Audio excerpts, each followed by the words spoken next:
সামনে পবিত্র কোরআন শরীফে 30 পারায় অবস্থিত সূরা আ'লা এর শেষ দিক থেকে কয়েকটি আয়াতে কারিমা তেলাওয়াত করেছি। আল্লাহর নবী বিশ্বনবী রাহমাতুল লিল আলামিনের অগণিত হাদিস থেকে মুসলিম শরীফের একটি হাদিস আপনাদের সামনে পেশ করেছি। আয়াত এবং হাদিসকে সামনে রেখে কিছু আলোচনা করার চেষ্টা করব। আল্লাহ তাআলা যেন আমাকে ইখলাসের নিয়তে আপনারা যারা উপস্থিত আছেন সকলকে আমলের নিয়তে শ্রবণ করার তৌফিক দান করে বলি আমিন।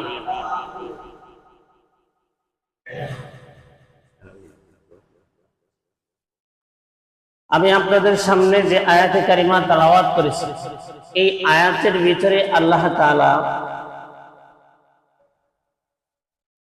মানুষের 3টা আমল সম্পর্কে তুলে ধরেছে। এই 3টা আমল, 3টা কাজ যতক্ষণ পর্যন্ত মানুষ করতে পারবে না ততক্ষণ পর্যন্ত তার কোনো আমল আল্লাহ তাআলার কাছে কবুল হবে না। পাহাড় পরিমাণ নেক আমল করা সত্ত্বেও হাসরের দিন সে আমলহীন হয়ে শূন্য হাতে, খালি হাতে জাহান্নামে তাকে নিক্ষিপ্ত হতে হবে। এমনকি মুফাসসিরিনে কেরাম বলেন, যদি কাবা ঘরকে সামনে রেখে হজরে আসওয়াদ পাথরকে সামনে নিয়ে হাজার হাজার লক্ষ লক্ষ বছর ইবাদত করার পরেও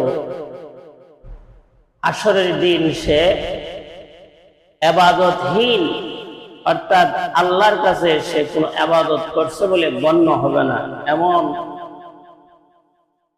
3টা গুরুত্বপূর্ণ কথা, আমল না জানা থাকার কারণে, না করার কারণে আল্লাহর কাছে তার আমলের কোনো মূল্য থাকবে না।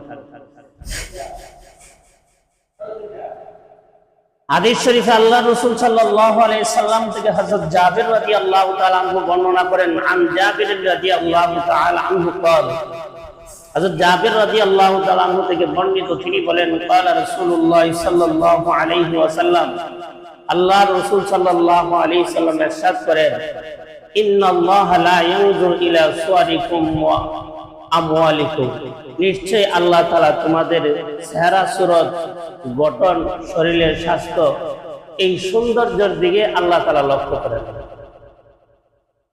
ওয়ালা আমওয়ালিকুম, তোমাদের কার ধন সম্পদ বেশি, কে বড় গরুটা কুরবানি দিল, কার পয়সা বেশি, কার আলিয়া আওলাদ সম্পদ বেশি, এইগুলোর দিকে আল্লাহ তাআলা লক্ষ্য করেন। ওয়ালাকি ইয়ানজুরু ইলা কুলুবিকুম, আল্লাহ তাআলা তোমাদের অন্তরের দিকে লক্ষ্য রাখেন। যে তোমরা যে বড় গরু কুরবানি দিতেছ, এটা কি আল্লাহর জন্য দিতেছ না মানুষকে দেখানোর জন্য দিতেছ? দেশের এলাকার মানুষ বলবে, অমুক এই বছর সবচেয়ে বড় গরুটা, বড় মহিষটা কুরবানি দিয়েছে, বড় খাসিটা কুরবানি দিয়েছে, এই নামে দিতেছ নাকি আল্লাহকে খুশি করার জন্য দিতেছ? এই আল্লাহকে যদি খুশি করার জন্য দিয়ে থাকো তাহলে আল্লাহ তোমার এই কুরবানি কবুল করবে। আর লোক দেখানো হলে এটা আল্লাহ কবুল করবে না। ওয়ালা আমওয়ালিকুম ওয়ালাকি ইয়ানজুরু ইলা কুলুবিকুম ওয়া আ'মালিকুম, এবং আল্লাহ তাআলা দেখেন তোমরা যে আমল করো এগুলো কি ভালো নিয়তে করো না মানুষের দেখানোর জন্য করো। অনেকে শুক্রবারে মসজিদে আসে, মানুষ এই কথা বলবে, এমন মানুষ হইল শুক্রবারে পর্যন্ত জুমার নামাজ পড়তে চায় না। এই ধরনের লজ্জার সম্মুখীন হয়ে মানুষ এই ধরনের কথা বলবে, এই কারণে সে মসজিদে আসে। আল্লাহ তাআলা বলেন, এই আমল আমার কাছে কি হবে না, কবুল হবে না। আল্লাহকে রাজি খুশি করার জন্য যদি এসে থাকে যে আজকে শুক্রবার জুমার দিন কাজকর্ম যান নাই, কাজে যান নাই, যে আজকে পবিত্র জুমার দিন, বরকতের দিন, এক সপ্তাহ তো কাজ করছি, শুক্রবার আল্লাহর জন্য ইবাদত করব, এই উদ্দেশ্যে যদি মসজিদে এসে থাকেন তাহলে আল্লাহ তাআলা গত জুমা পর্যন্ত, এই জুমার আগ পর্যন্ত যত সগীরা গুনাহ করছেন আল্লাহ তাআলা মাফ করে দিবেন। আর একটু জোরে কোন সুবহানাল্লাহ।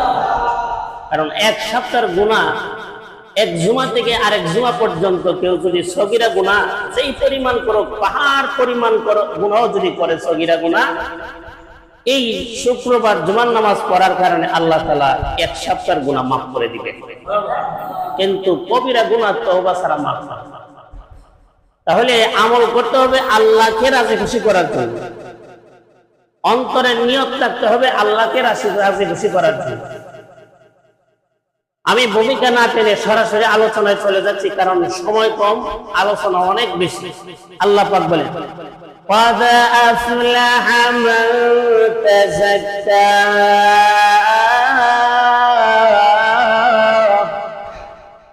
সফল কাম ওই ব্যক্তি যে নিজেকে পবিত্র করতে পেরেছে। وذكر اسم ربه فصلى এবং যে আল্লাহর নাম নিয়ে আল্লাহর স্মরণে আল্লাহর উদ্দেশ্যে নামাজ আদায় করে। বাল তুসিরুনাল হায়াতাদ দুনিয়া, আল্লাহ পাক বলেন তোমরা তো পরকালকে প্রাধান্য না দিয়ে দুনিয়াকেই প্রাধান্য দাও। ওয়াল আখিরাতু খায়রুন ওয়া আবকা, আর পরকালের নাজ নিয়ামত পরকালের জন্য যা করবে সেইগুলোই তোমাদের জন্য অবশিষ্ট থাকবে। ইন্না হাযা লাফিস সুহুফিল উলা, এই কথাগুলো পূর্ববর্তী আসমানি গ্রন্থ সমূহের মধ্যে বিদ্যমান আছে। সুহুফি ইব্রাহিম ওয়া মূসা, ইব্রাহিম আলাইহিস সালাতু ওয়াস সালামকে আল্লাহ তাআলা 104 খানা সহিফা দিয়েছিলেন, ওইগুলোর মধ্যে এই কথাগুলো আছে। এবং মুসা আলাইহিস সালাতু ওয়াস সালামকে তাওরাত কিতাব আল্লাহ তাআলা দান করেছিলেন, সেই মুসার তাওরাত কিতাবের মধ্যে এই কথা উল্লেখ আছে, যেই ব্যক্তি নিজেকে পবিত্র করলো এবং আল্লাহর নাম স্মরণ করে নামাজ পড়লো, এই ব্যক্তি সফল কাম। আরেকটু জোরে বল সুবহানাল্লাহ। মুফাসসিরিন কিরাম এই আয়াতের ব্যাখ্যা করে বলেন, قد أفلح من تزكى أي من طهر نفسه ونقه من الشرك والظلم وسيء الأخلاق। তাজাক্কা শব্দের তিনটা ব্যাখ্যা করছে। কয়টা ব্যাখ্যা? তিনটা ব্যাখ্যা করছে। এক নম্বর ব্যাখ্যা হলো মান তাহহারা নাফসাহু, যে নিজেকে পবিত্র করল, ওয়া নাক্কাহা অর্থাৎ পরিচ্ছন্ন করলো, কিসের থেকে? মিনাশ শিরকি, আল্লাহর সঙ্গে কাউকে সে কি করলো না, শিরিক করলো। আমাদের দেশে হিন্দু আছে, খ্রিস্টান আছে, বৌদ্ধ আছে, আরো বিভিন্ন ধর্ম অবলম্বী লোক আছে। তারা শিরিকের মাধ্যমে আল্লাহর সন্তুষ্টি হাসিল করতে চায়। যেমন হিন্দুরা বলি দেয়, তাদের ধর্মীয় উৎসবের সময় কি দেয়? পশু বলি দেয়, বলি। আর মুসলমানরা ঈদুল আজহার নামাজের পরে কি দেয়? কুরবানি দেয়। আমার কথা বুঝেননি? বুঝলে হানা কই। মুসলমানরা কি দেয়? কুরবানি দেয়, আর হিন্দুরা দেয় বলি। বলি আর কুরবানির মধ্যে অনেক পার্থক্য। বলি দেয় মূর্তির নামে, দেবতার নামে, আর কুরবানি দেওয়া হয় মুসলমান কার নামে? আল্লাহর নামে। আল্লাহর নামে কুরবানি দিলে এটা আল্লাহ তাআলা কবুল করবেন। আর দেবদেবীর নামে, মূর্তির নামে কুরবানি দেওয়ার পরে, বলি দেওয়ার পরে তারা মনে করে যে এই দেবতাগুলো হাসর দিন আল্লাহর কাছে আমাদের কাছে সুপারিশ করবে, এই জন্য দেবতার নামে আমরা কুরবানি দিই, দেবতাগুলো হাসর দিন সুপারিশ করবে। ভাইরা আমার, কুরবানির ইতিহাস মুসলমানদের হৃদয়ে ব্যতীত অবস্থায় আছে। প্রত্যেকটা মুসলমানের কাছে কুরবানির ইতিহাস সুস্পষ্ট। যে ইতিহাসগুলো বাবা আদম থেকে নিয়ে আমাদের নবী পর্যন্ত যত কুরবানির ইতিহাস ঘটেছে, সবগুলো আমরা মুসলমানরা সকলেই কম বেশ জানি। জানি কিনা? জানি, কিন্তু বলির ইতিহাস সম্পর্কে আমরা জানি না। হিন্দুরাও আল্লাহর নৈকট্য হাসিলের জন্য তারা প্রতিমা দেব দেবীর নামে বলি দেয়। বলি দেওয়ার ইতিহাস হলো যে হিন্দুদের ধর্মে একজন ঠাকুর ছিল হরে কৃষ্ণ, যারে কয় কৃষ্ণ। ওই কৃষ্ণ, তার বিবি ছিল রাধা। কৃষ্ণ আর রাধার স্বামী স্ত্রীর সংসার ছিল। রাধা ছিল কৃষ্ণর মামানি, অর্থাৎ মামার বিবি ছিল রাধা। কৃষ্ণ বাইগনা হইয়া রাধাকে সে মামার কাছ থেকে বাগাইয়া নিয়ে আসে, বিবাহ করে ফেলে। নাউজুবিল্লাহ কইতেন না? মামিরে কৃষ্ণ বাগায় নিয়া মামির সাথে অবৈধ সম্পর্ক করে বাগায় নিয়া মামিকে বিবাহ করে ফেলে। এতে মামু বাইগনার সম্পর্ক নষ্ট হয়ে যায়। এই যে মামার কাছ থেকে ভাগায় নিয়ে রাধাকে কৃষ্ণ বিবাহ করলো, করার পরে কৃষ্ণ সাধনা করত, বিভিন্ন ধরনের পাহাড়ের জঙ্গলে গিয়ে সে সাধনা করত। সাধনা করার ফলে তার মধ্যে কিছু আধ্যাত্মিক যোগ্যতা হাসিল হইত।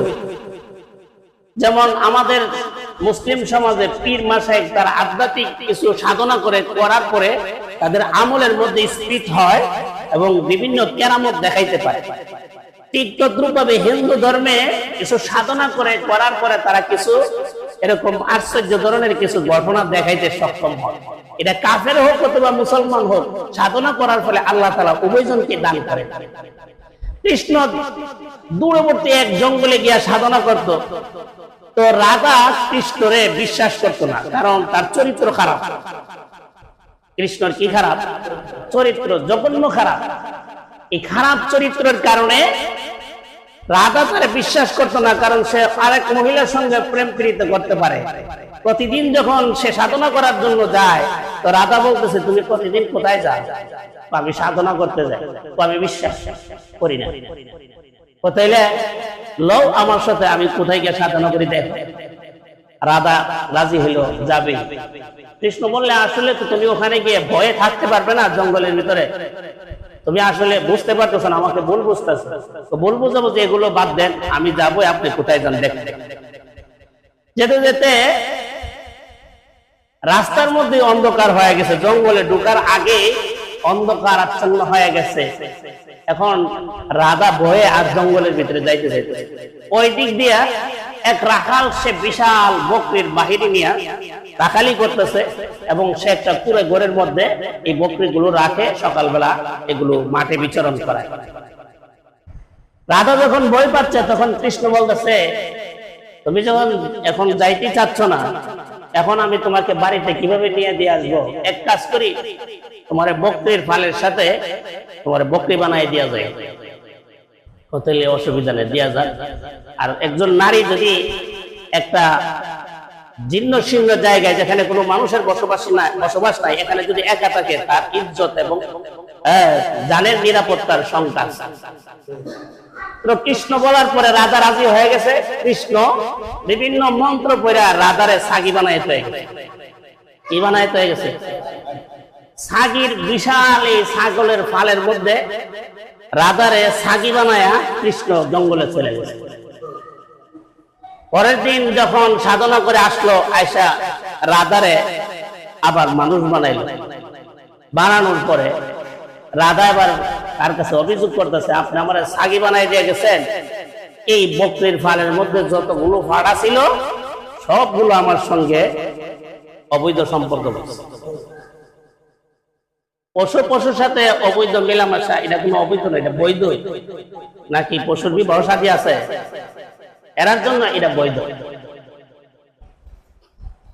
তখন কৃষ্ণ সেখান থেকেই প্রতিজ্ঞা নিয়ে আসছে, অদূর ভবিষ্যতে সমস্ত ফাড়ার কপালে শনি লাগছে। কারণ এই ফাড়াগুলো আমার বিবির সঙ্গে যখন এই অপকর্মে লিপ্ত হয়েছে, আমি তাদের কপালে আর শান্তি রাখছি না। তাদের কপালে ধর্মের একটা নিয়ম চালু করে দিয়ে যাব, যে ফাড়া বলি না দেওয়া পর্যন্ত ভগবান সন্তুষ্ট হবে না। এই জন্য হিন্দুরা তাদের ধর্মীয় উৎসবে ফাড়ারে বলি দেয়। ওই কৃষ্ণ নিয়ম চালু করে দিয়ে গেছে, ফাড়া বলি দিতে হবে। এই জন্য হিন্দুরা ফাড়া বলি দিয়া কৃষ্ণকে সন্তুষ্ট করে। আমরা কি কুরবানি দেই কৃষ্ণকে সন্তুষ্ট করার জন্য? কাকে? আরো জোরে বলে, আল্লাহকে সন্তুষ্ট করার জন্য। এজন্য অন্যান্য ধর্ম অবলম্বীদের কুরবানি বা তাদের বলি দেওয়া ইসলাম ধর্মের বলি দেওয়া সমান নয়। ইসলাম ধর্মের অনুসারীরা তারা তাদের আল্লাহকে, প্রভুকে সন্তুষ্ট করার জন্য আল্লাহর রাহে পশু কুরবানি করা হয়। সেই পশু কুরবানি করতে গিয়ে আপনি আমার শিরিক মুক্ত হতে হবে, আকীদা। এই জন্য মুফাসসিরিন কিরাম বলেন, কদ আফলাহা মান তাযাক্কা আই নাক্কাহা মিনাশ শিরকি আই তাহহারা মিনাশ শিরকি, যে শিরিক থেকে পরিচ্ছন্ন থাকতে হবে, শিরিক থেকে পবিত্র থাকতে হবে। শুধুমাত্র এক আল্লাহর জন্য কি করতে হবে? কুরবানি করতে হবে। 2 নাম্বার মুফাসসিরিন কিরাম বলেন, মিনাজ যুলমি, আল্লাহকে সন্তুষ্ট করার জন্য যদি তোমরা কোনো নেক আমল করো, পবিত্রতা হাসিল করতে চাও, তাহলে জুলুম, অন্যায় থেকে বিরত থাকতে হবে। কোন ব্যক্তি যদি ঘুষের মাধ্যমে পয়সা উপার্জন করে, অথবা কারো জমি জবরদখল করে, অথবা গাড়ি থেকে চাঁদা আদায় করে, ব্যবসায়ীদের কাছ থেকে চাঁদা আদায় করে, বিভিন্ন নদী নালা থেকে, খাল বিল থেকে ডেজার্ট দিয়ে মাটি উত্তোলন করে, অবৈধভাবে বিক্রি করে যদি পয়সা উপার্জন করে, এই পয়সা দিয়ে যদি তোমরা কুরবানি করো, এই কুরবানি মহান আল্লাহর দরবারে কবুল হবে না। জুলুম, অত্যাচারের টাকা, চাঁদাবাজির টাকা, ভূমি দখলের টাকা, ব্যবসায়িক থেকে অত্যাচার করে, জুলুম করে, চাঁদা আদায় করে। পুলিশের মধ্যে অনেক আছে, ঈদ ঈদ যখন চলে আসে, বিভিন্ন ধর্মীয় অনুষ্ঠান আসে, রাস্তাঘাটে যানজট থাকে, তখন গাড়ির ড্রাইভারের কাছ থেকে পুলিশেরা ঘুষ আদায় করে। এইভাবে নেতারাও বিভিন্ন ধরনের ঘুষ আদায় করে। তারা এই জুলুম, অত্যাচার করে, চাঁদা আদায় করে, ঘুষ আদায় করে, এই টাকা দিয়ে যদি কুরবানি দেয়, কারো কুরবানি হবে না। এই জন্য আল্লাহর রাসূল বিশ্বনবী রাহমাতুল লিল আলামিন বলেন, কুরবানি বিশুদ্ধ হওয়ার জন্য আই তাহহারা আমওয়ালুহু, তার মাল পবিত্র হতে হবে। মাল যদি পবিত্র না হয়, সুদের মাল হয়, ঘুষের মাল হয়, কুরবানি কবুল হবে না। আল্লাহর রাসূল বলেন, আর রাশি ওয়াল মুত্তাশি কিলাহুমা ফিন্নার, যে ঘুষ দিল এবং যে ঘুষ গ্রহণ করলো, উভয়জন লোকেই জাহান্নামের বাসিন্দা হবে।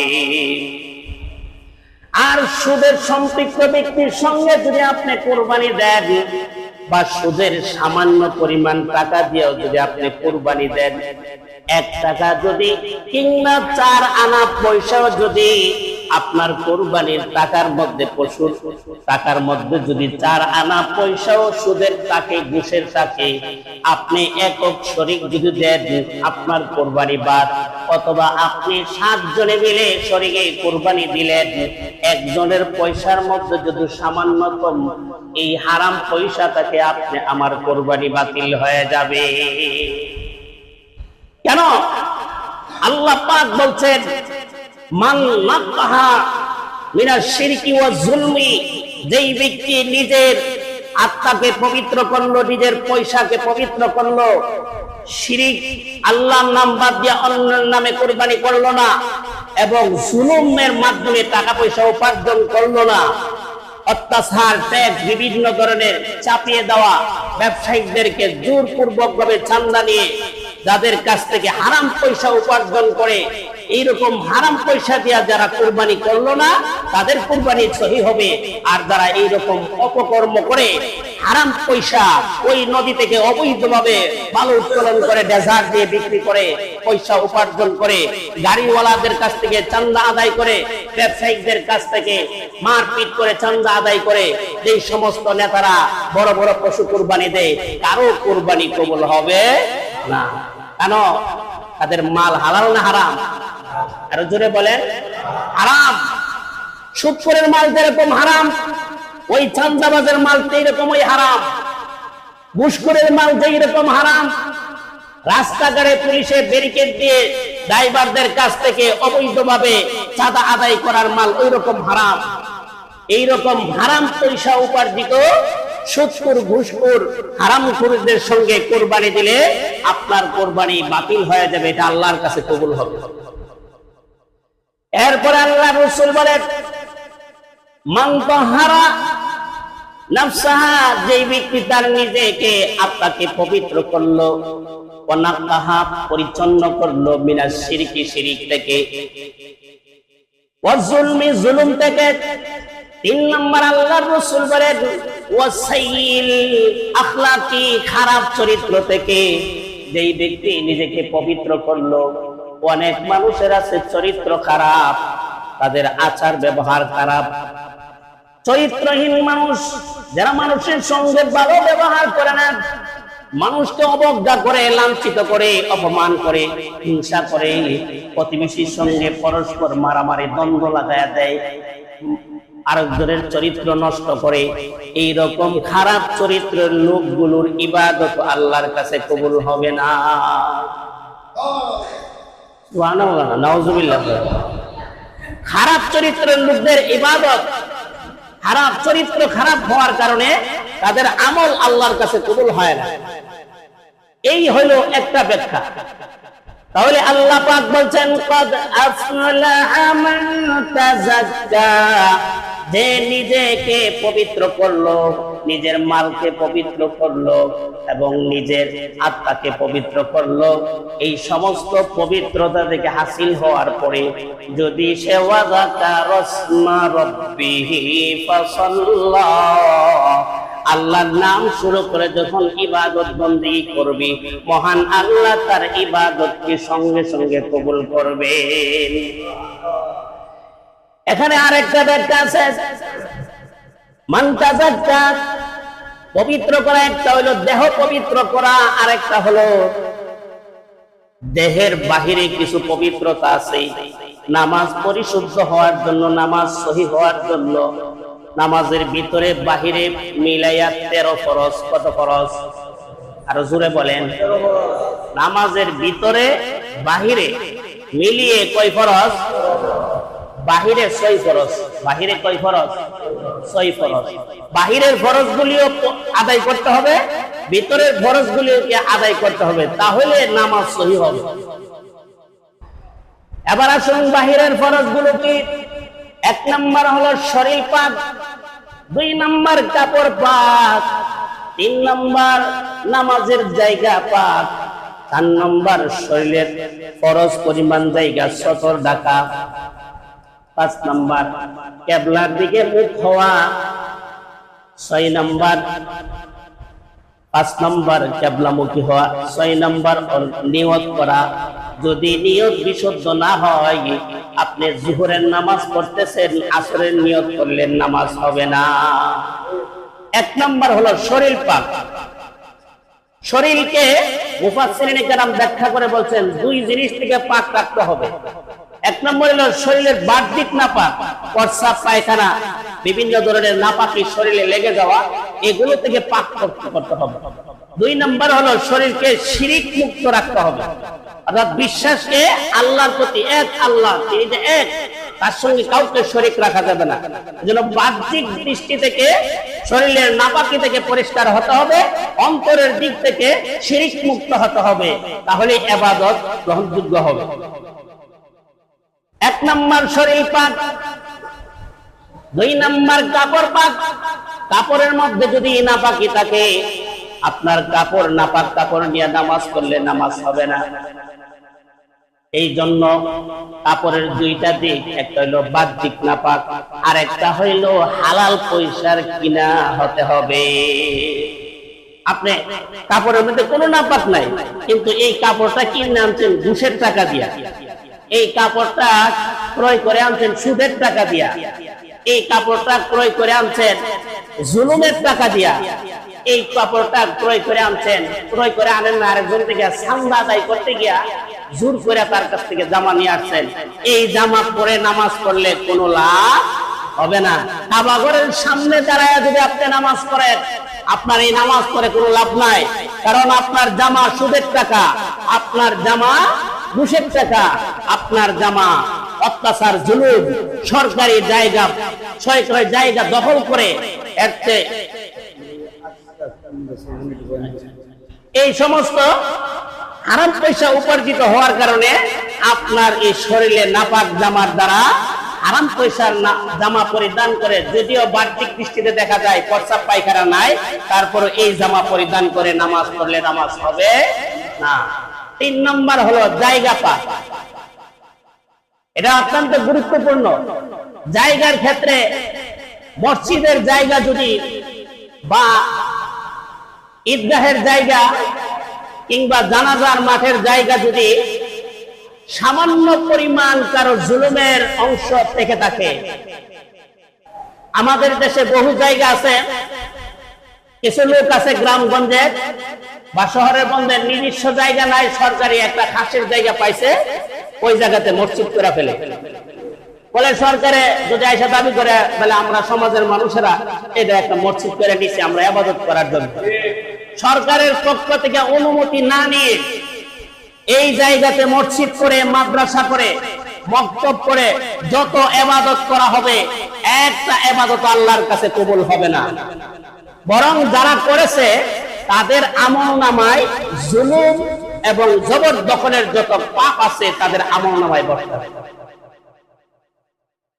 এইভাবে অন্যের জমিন দখল করে মসজিদ বানায় ফেলা হয়, মাদ্রাসা বানায় ফেলা হয়, ঈদগাহের মাঠ তৈরি করে ফেলা হয়। আল্লাহর রাসূল বলেন, আল্লাহর রাসূল যখন মদিনাতে গেলেন, যাওয়ার পরে যেখানে মসজিদে নববী স্থাপন করা হয়েছে, সেখানে গিয়ে রাসূলের উটনি আজমা যখন থেমে গেলেন, আল্লাহর রাসূল বলেন, আমার উটনিকে আল্লাহ দ্বারা নির্দেশ দেওয়া আছে, যেখানে গিয়ে সেই উটনি থামবে ওই জায়গাটাতে আমার বসবাসের স্থান হবে। মদিনার সাহাবীরা যার যার বাড়িতে নিয়ে যাওয়ার জন্য সকলেই টানা হাসতে শুরু করে দিয়েছেন, রাসূল আমার বাড়িতে থাকবেন, আমার ঘরে থাকবেন। রাসূল বললেন, হবে না, আমার উটনি যেই জায়গায় গিয়ে থামবে আমি রাসূল ওই জায়গাতে চিরস্থায়ী জন্য বসবাস শুরু করব। যাওয়ার পরে ওই উটনিটা গিয়ে 2 জন এতিম সন্তানের জায়গার মধ্যে উটনি থেমে গেল। একজন ছেলের নাম ছিল সাহাল, আরেকজনের নাম হলো সুহাইল, এরা 2 ভাই এতিম ছিল। আল্লাহর রাসূল বললেন, যেহেতু আমার উটনি এখানে থেমেছে, এই জায়গাটাই আমার মসজিদ তৈরি করা হবে, আমি এখানেই বসবাস করব। আল্লাহর রাসূল বলেন, জায়গাটা কার? বিক্রি করে দাও, আমি এখানে মসজিদ নির্মাণ করব। তখন এতিম 2 ছেলে বলল, হুজুর মসজিদ বানাবেন, আপনার উপরে তো আর কথাই বলা রাখে না, আমরা এমনিতে আপনাকে দিয়ে দিলাম। জোরে বলতেন না সুবহানাল্লাহ? এমনিতেই দিয়ে দিলাম। আল্লাহর রাসূল বলেন, নাবালকের লেনদেন সহি না, নাবালকের ক্রয় বিক্রয় এটা বিশুদ্ধ না। তোমরা এরা নাবালক এতিম, তোমাদের সম্পদ আমি এমনিতে নিব না যতক্ষণ না পর্যন্ত তোমরা টাকার বিনিময়ে বিক্রয় করো। তারা বহু রিকোয়েস্ট করছে, হুজুর নিয়ে নেন, আমাদের সওয়াব হবে, ইতিহাসে আমাদের নাম থাকবে, আমরা 2 এতিম ছেলে জায়গা দিয়েছি। আল্লাহর রাসূল বলেন, সম্ভব নয়, যতক্ষণ না টাকার বিনিময়ে বিক্রি করবা ততক্ষণ পর্যন্ত আমি জমি নিব না। তখন আবু বকর সিদ্দিক রাদিয়াল্লাহু তাআলা আনহু 10 দিনার দিয়ে মসজিদের নববীর জায়গা ওই এতিম সন্তানদের কাছ থেকে ক্রয় করে নিলেন, সেখানে মসজিদ নির্মাণ করলেন।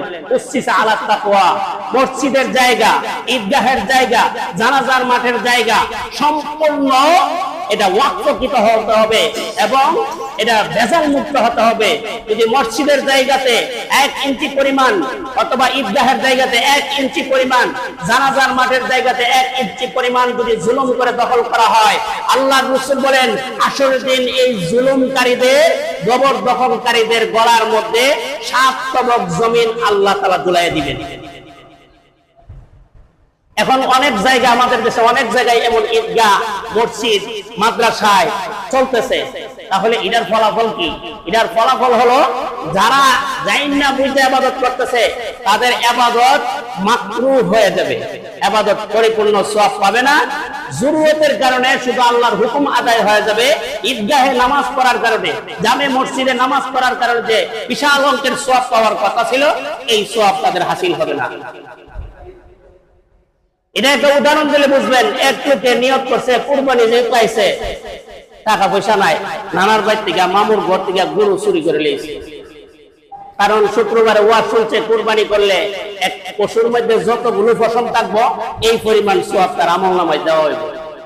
এই সওয়াবের কথা শুনে পয়সা নাই, ঘুষ নাই, নানার বাড়ি গিয়া মামুর বড় গরুটা চুরি করে লিয়েছে।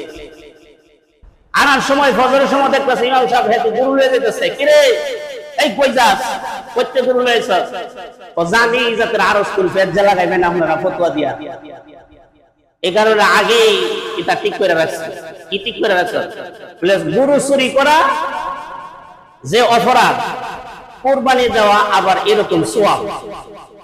গরু কুরবানি আর চুরি, গরু চুরি করার যে অপরাধ আর যে কুরবানি দেওয়ার কারণে যে সওয়াব, এই দুইটা মিললে সমান সমান। মাঝখান দিয়া গোশত কামও পাও, গোশত কামও কি আপনি আরেকজনের জায়গা জুলুম দখল করে মসজিদ করে নিলেন, মাদ্রাসা করে ফেললেন, ভাবলেন যে জুলুম করে যখন দখল করে নিয়েছি ইবাদত হইতেছে, হওয়ার পরে সওয়াব যেটা হইব আর জুলুম সমান সমান। মাঝখানটা সরদারি যা করলাম কি দুই পাও। এই সরদারের নিয়তে সরকারি জমিন, খাসের জমিন, কোন মুসলমানের জমিন হোক, বেদর্মীর জমিন হোক, দখলদারিত্ব করে যদি সেখানে নামাজ পড়া হয়, নামাজ কারো হবে না। হ্যাঁ, শুধু যারা না জানার কারণে সেখানে নামাজ পড়বে তাদের শুধু ফরজিয়ত আদায় হয়ে যাবে, বেশি অঙ্কের সওয়াব পাওয়ার কোনো সুরত নাই। এই জন্য আপনি আমাকে যেখানে নামাজ পড়বো সেখানে আমার নামাজ যেন বিশুদ্ধ হয় সেই দিকে আমাদের খেয়াল রাখতে হবে। আপনারা এই মসজিদের যে মেহরাব করছেন, আমি ওই দিকটা গেছিলাম এটা দেখার জন্য। তখন মকবুল ভাইয়ের পরিবার থেকে মকবুল ভাইয়ের আম্মা বলতেছে আমরা জায়গা একটু কম দিছিলাম, কিন্তু মেহরাব করার সময় হেরা ভাড়ায় করে নিয়েছি। যদি এরকম হয়ে থাকে, আমার কথাটা বুঝলেন, যদি একটু জায়গা আপনারা বেশি নিয়ে থাকেন, তাহলে উনি দুনিয়াতে থাকা অবস্থায় আছে, ওনারা আছে, ওনাদের কাছ থেকে দাবি ছুড়াইতে হবে, না হলে আপনাদের নামাজ কারো হবে না। উনি যেহেতু কথাটা পেশ করছে, বোঝা গেল ওনার মনে কষ্ট আছে। একটু জায়গা যে আপনারা বেশি দিছিল, এক হাত নিচেন গা আরো 4 আঙ্গুল ভাড়ায়া, এই নেওয়াটা এটা জুলুম। এটার থেকে আপনারা ওনার কাছ থেকে দাবি ছুড়াইতে হবে। যেহেতু আলোচনা আসছে এই জন্য বলে দিলাম। এই জন্য পবিত্র নিয়ত থাকতে হবে, পবিত্র, এবং যাকাত, হ্যাঁ, নিজের পোশাক থাকতে হবে পবিত্র, যেখানে নামাজ পড়বেন ওই জায়গা থাকতে হবে জুলুম মুক্ত। এরপরে বলা হয়েছে ঈদগাহ মাঠের পবিত্রতা সম্পর্কে। ঈদগাহ মাঠে কোন সমাবেশ, রাজনীতি, কোন গানের আড্ডা, কোন খেলা, এই ধরনের কাজ যদি করে তাহলে ঈদগাহ মাঠের দায়িত্বশীল যারা আছে তাদের আমলনামায় গুনাহ হবে। এই জন্য ঈদগাহ মাঠকে পবিত্র রাখার জন্য, মসজিদকে পবিত্র রাখার জন্য, মাদ্রাসার জায়গাকে পবিত্র রাখার জন্য এটা যারা দায়িত্বশীল তাদের উপর কর্তব্য। এখন আসুন কুরবানির কিছু মাসালা সংক্ষিপ্ত বলে দিচ্ছি। কুরবানি যারা করবেন 7 শরীকে, 7 শরীকের মধ্যে 7 জন সমান পরিমাণ টাকা দিতে হবে। কেউ যদি কম টাকা দেয় আর তারে একজনে দয়া করে কিছু টাকা ছাড়াই দিল আর দিতে হবে না, তাহলে তার কুরবানি হবে না। সমান টাকা দিতে হবে, তারপরে গোশত ভাগ করার সময় সমানভাবে ভাগ করতে হবে। হ্যাঁ, আপনি একা কুরবানি দিতেছেন, দেওয়ার পরে যদি 6 নাম হয়েছে আপনার পরিবারে, আরেক নাম রাসূলের নামে দিয়ে দিলেন, তাহলে হয়ে যাবে। কিন্তু 7 জনে মিলে কুরবানি দিতেছেন আর এক নাম দিয়ে লেছেন রাসূলের নামে, হবে না। কারণ আপনারা 7 জন মিলে একটা শরীক বানাইছেন, আর এক শরীকের মধ্যে শুধু একজন অংশীদারি থাকতে পারে, এর অধিক কি থাকতে পারে না, অংশীদারি থাকতে পারে না। একা যদি কুরবানি দেন রাসূলের নামে, মৃত বাবা মায়ের নামে দিতে পারেন।